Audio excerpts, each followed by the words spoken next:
Yes, it did.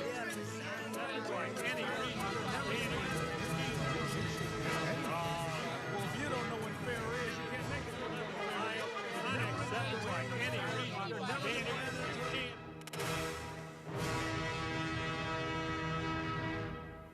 Donnybrook is made possible by the support of the Betsy and Thomas Patterson Foundation and the members of 9PBS. Hey, thanks for joining us for this edition of Donnybrook. Good to have you with us. Program note at 1:30, Bill and Alvin will talk about bicycle and road safety. And we sure could use that in these parts, couldn't we? Hey, let's meet the panelists on this week's edition, starting with Wendy Wiese from KTRS, Mr. Bill McClellan from the St. Louis Post-Dispatch, Ray Hartmann from the Big 550 KTRS, Riverfront Times, and RawStory.com. And from the St. Louis American, Mr. Alvin Reid. Ray, we're going to start with you. Last week we were talking about the Jana Elementary School, and last week at this time there were two studies that had been put in front of the Hazelwood School Board. One was that out of Natick, Massachusetts, from one organization, Boston Data Control, Boston Data, right. Indicated that the levels of radiation were so hazardous that the faculty and staff had to vacate the building. The Army Corps of Engineers came up with a study saying that the levels were quite safe.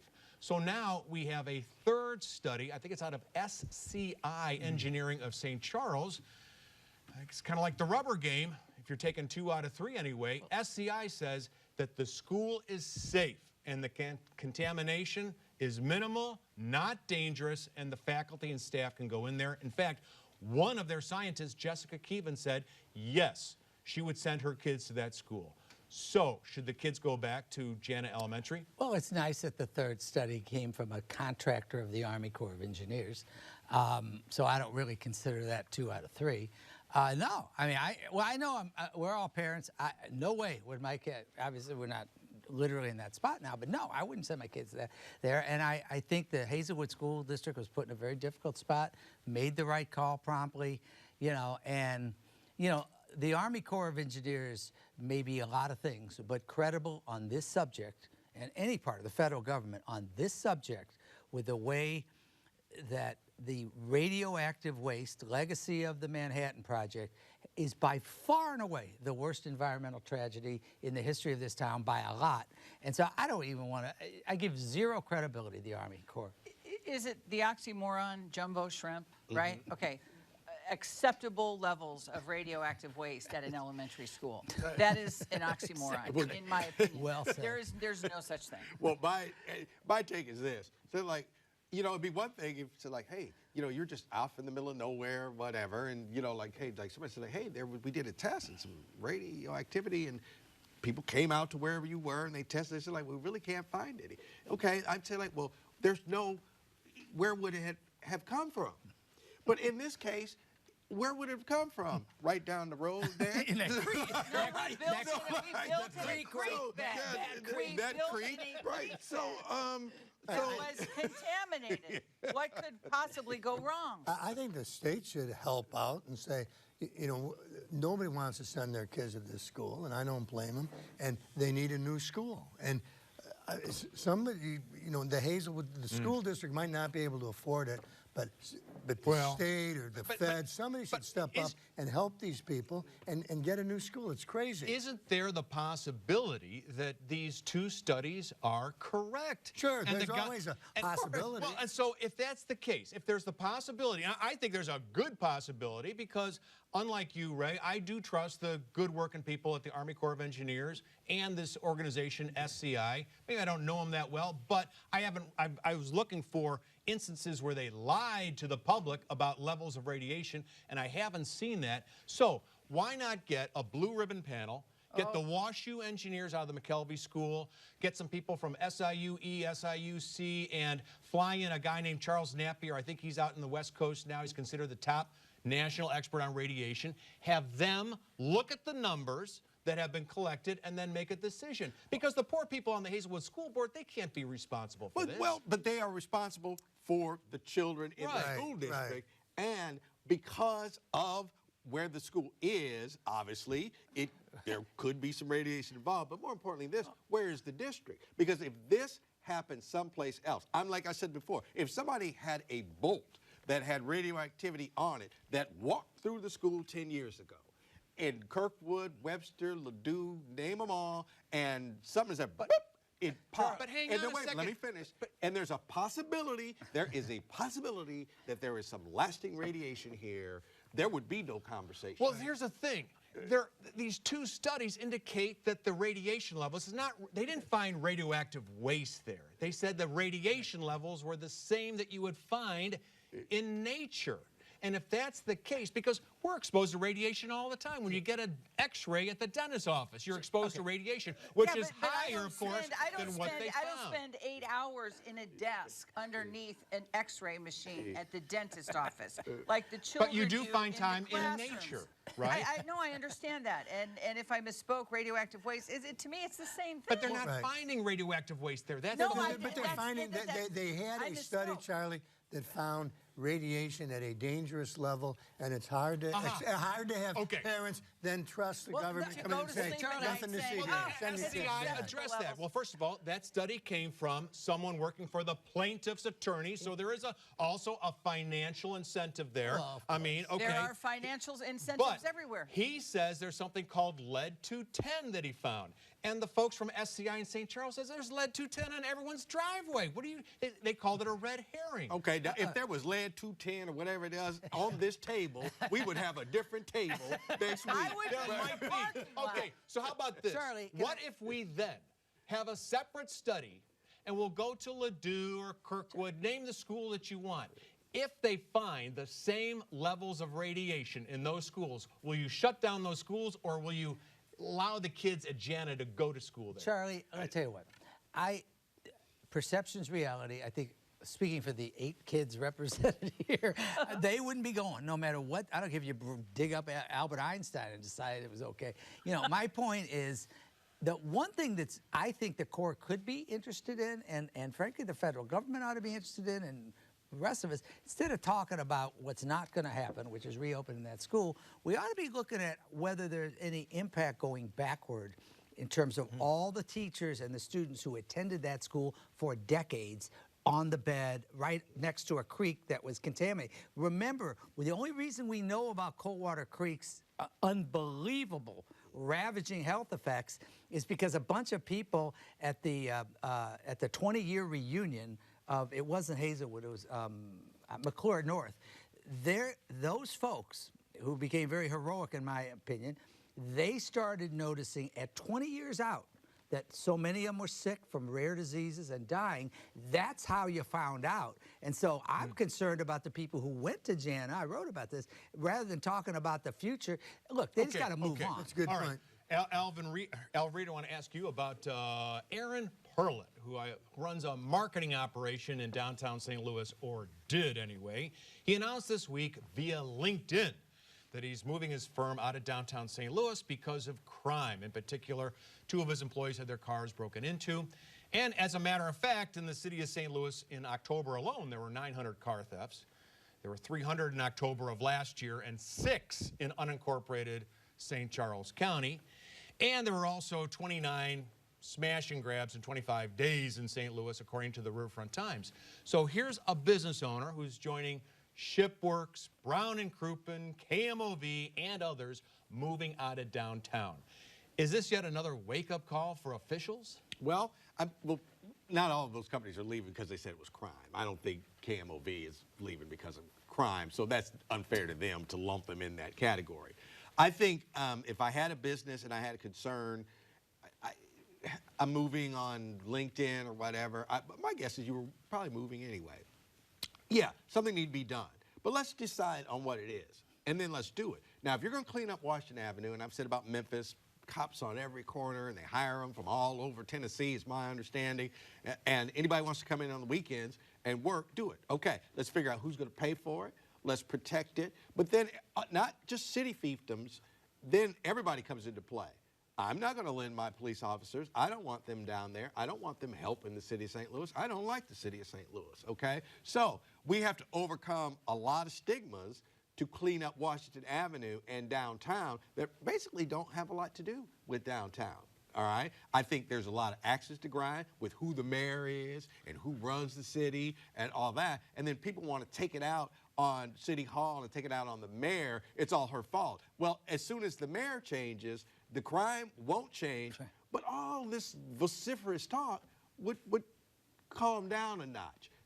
I think there's a lot of, I don't like the mayor, so everything that happens crime-wise is her fault. We're going to blow it up. I will tell you that with the city's first African-American female mayor, if I am the head of a corporation and I am uneasy about what is happening in downtown St. Louis, you would have to hook me up to a polygraph before I would say that. I'm not going to engage with Vervis Jones. I'm not going to engage in social media with all of the people who would come after me. So I just wanted to throw that out there. And I'm not blaming the mayor. I mean, she inherited this from Mayor Cruson, who inherited this from Francis Slade. Right. But things have gone downhill. I mean, I remember when I moved to St. Louis and downtown, there were a lot of foot traffic. There were businesses, little jewelers on the 7th story of the Olive Building and everything. A few years ago, I'd park at the newspaper for a night ball game and walk back and forth, and now I'd be hesitant to do that. I mean, there is a problem, and withoout blaming the current mayor, something needs to be done. That is absolutely right. And the one thing that isn't needed is for Tashara Jones or Dan Isom to get a wake-up call. They're aware and doing their best. And I'm not saying that their best is good enough or bad enough or whatever. I wish from having remembered even before those days, you're talking about when I had the Riverfront Times downtown for the first 20 years down there, downtown was the safest place in the entire city. Well, now, it is not very definitely, and you hope it can come back, and I wish I had the answer, but I don't think it's fair to say, like, and normally when a business owner like this says, this is why I'm leaving, they can say, and people when they're moving or going out of business, whatever, can say anything they want. And in this case, I think there's some credibility in that he's moving to Grand Center. So it's not like some guy moving out of the area or something. And so I suspect he's sincere. I will say this on his defense, when you own a business, the worst thing, and people have to understand this, if you're responsible for your employees, it puts you in an entirely different mindset. That's right. It's not about what you think. It's about the fact that you are responsible for their safety. I agree with you. And it's hard enough that perception is a reality, and I don't always think the political class fully appreciates that. Well, I think that's true, and I'll tell you, it's a bad sign when a sheriff's deputy is carjacked and his firearm is stolen while he's wearing the uniform. That's what happened in downtown St. Louis just a couple of weeks ago. I mean, Bill McClellan, let's switch the topic and move to a column that you wrote this past week on the moderate Democrats might be going the way of the dodo bird. They're extinct. But now Josh Hawley, who soon will be the senior senator from the state of Missouri, is saying that the GOP as we know it is also going extinct.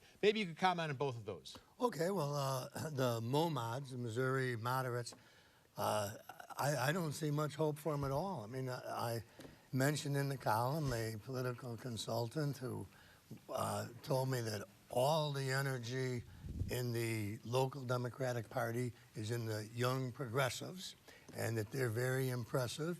And I haven't seen any of the old moderates or young moderates, even I think of Jack Kotar maybe, doing well at all. And Trudy Bush Valentine was the person that we put out there, and this idea that, well, show me Missouri, show me Trudy. That was kind of the campaign, that Trudy was nice, and it didn't work. So I think that the rest of the country, some of them might be getting tired of the MAGA stuff, but not Missouri. Well, that's kind of a Missouri, and as a Missouri mod, I mean, there are a lot of us that said, like, okay, these are the candidates that are running, and they are, for darn sure, in my opinion, in a lot of races, better than the person they're running against. So it isn't like you've abandoned all, being a moderate, and I'm Joe Progressive now. I'm just trying to win elections. Yeah. And that's your best bet. And I don't live in the city, so I didn't vote for the Board of Aldermen president. Right. Well, and the pendulum always swings. and all it will take will be the right moderate. At least that's my I opinion. agree. I agree 100%. I don't know who that is. I don't know. I disagree with that. You don't think so? No, I disagree. I think that it was a great column. It really was. It was Thank a you, great Ray. column. And, and I think the Democrats had a template in front of them, which was shown to them by Lucas Kuntz as to how you might go about doing this, and they chose not to do it, and that's fine. But, the interesting thing to me on the Republican side that didn't get enough attention is we got to see who he appoints to be Attorney General. Because think about what a stepping stone that is. The last 2 Attorney Generals are senators. The 2 Attorney Generals ago just got slapped real hard by a judge on a, for violating the Sunshine Law. And keep in mind, 2 Attorneys General ago was Hawley, who basically spent no time in his office and literally had his campaign run the office. And then the last guy, Eric Schmidt, the story today was his Republican governors going, did you forget to do the budget for next year? So, I mean, I think that's interesting. Just go real But quick. I didn't mean to change the subject, but I don't think that, I think the Democrats have got to change their And this is approach. just me, okay? All right, this is just me. I am not even about, like, ever running for office. Okay. I could have done better than Trudy Bush did. There are a lot of people out there who are moderate, and if they decided they wanted to do it, they would do quite well, okay? I can't say that they would win in Missouri, but they could do quite well. People who really could do well in politics are so disgusted by politics, they don't want any part of it. And that's what the problem is. Now, you got more than enough people that want to, like, run as Republicans who do not care what they have to do, who just basically, I am there to win this office. And I am not saying the Democrats hold themselves to a higher standard. I think the people that could do well statewide who are Democratic want absolutely no part of it. Well, I mentioned in the column that, Claire McCaskill lost to Josh Hawley, Nicole Galloway lost to Mike Parson, Chris Koster lost to Eric Greitens. Eric Greitens. Oh, I mean, and they were all these politicians. I'm saying they were all people with good resumes. I'm talking about people with no resume. I'm talking about people That's who Trudy Bush honestly, Valentine. See, I you know- basically Okay, could go. okay. Charlie, Hold I guess that it thought was because we got to Dr. move on, Oz. but that's very interesting. They're all- okay. but they're Bill, flawed. all right. Bill, I want to ask you about going to Kirkwood. Kevin Johnson was convicted for the murder of Kirkwood Sergeant Bill McEntee, July 5th, 2005. He's scheduled to be put to death on November 29th, the Tuesday after Thanksgiving. He does, however, have a number of people who are behind him saying, look, he grew up in squalor. He was probably addicted to crack cocaine at birth. He ate cockroaches as a kid, lived in a terrible situation, was abused by an aunt. And he was 19 years old when he committed the crime, and the brain, as we know, isn't fully formed till the age of 25. Some states are not giving teenagers the death penalty anymore. Given everything, even though he does admit that he killed Sergeant Bill McEntee, should Kevin Johnson be put to death on November 29th? Well, if I used to be pro-death penalty, and I've come against it. But if you believe in the death penalty at all, this is a case for it, merely by the fact that he didn't just shoot the police officer. He came back while the police officer was laying on the ground and people were trying to help him and shot him again, a coup de grace. And, I mean, that's an awfully difficult thing to get around. So if you're going to have the death penalty, I think this is a case that merits it. I was like you, for it and then against it. And, I'm against it, and I would be in any case against it in this case because, it's horrible. It was horrible. There's no such thing as a murder that's not horrible. If you scale this, first of all, again, our system is just not capable of getting the right. DNA evidence shows we miss it 15% of the time. We just shouldn't systemically do it, and I think you agree with that. But no, I mean, you lay this against the school shooters and some of the other cases. I think every crime's horrific, but I don't think this would have risen to the death penalty in any case. That's my view. All right, being from Kirkwood, I can tell you, July 5th, 2005. We all remember it, okay? And I know police officers, I know the former chief, this chief, all of them, and there's people on both sides of the view, and there's people in the middle who are moderate on it, like are just like torn, like myself. I will say that the prosecutor's office, I think, was racially biased.